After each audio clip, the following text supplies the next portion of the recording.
Hello everyone, my name is Jan, and today I'll be going over the very first formatting style that you probably learned in school, and that is MLA. It is normally just used for when you are writing papers that are for English or literature courses, but sometimes a teacher or professor may ask for this format just to keep things simple. This lesson has a study guide that I would normally give students when I worked as a training instructor, and I've made some extra material such as an example paper and a checklist to run through as you write your own MLA format papers.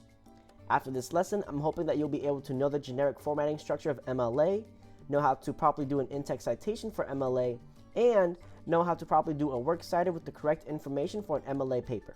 Now, let me bring up the study guide and we can go through it together. First things first, you have what I like to call the universal formatting. These aspects are going to remain throughout the paper no matter if it is the header, the title, body, or works cited. And you probably have already heard of these aspects. First, you have 12-point font. Some people do 12.5 to reach the page minimum, but I don't recommend it. Just use the trick that I gave in the essay basics lesson and you should be good.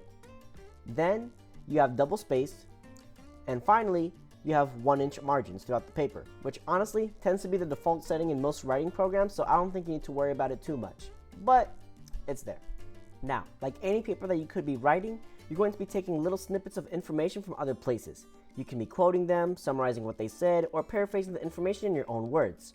Either way, you need to cite the information that you are borrowing. You don't want to be that guy that repeats the joke that the quiet kid said just so you can steal the laughs. That's cruel. So in order to cite properly in MLA and give the credit where it's due, MLA uses parenthetical citations. That is fancy talk for putting your citations in parentheses.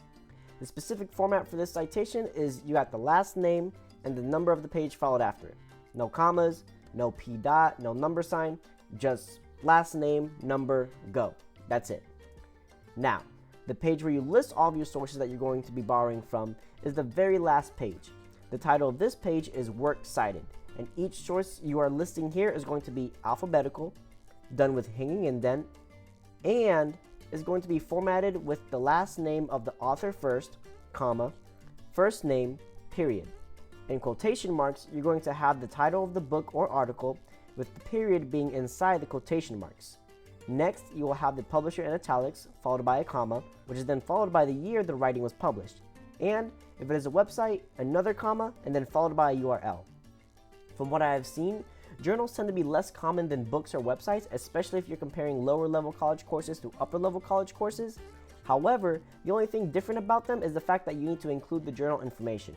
So after you have the journal title in italics, you're going to use commas to separate the volume number, the issue number, the year it was published, and then ending with the range of pages from the journal you are using. Well everyone, that is it for the lecture for this lesson.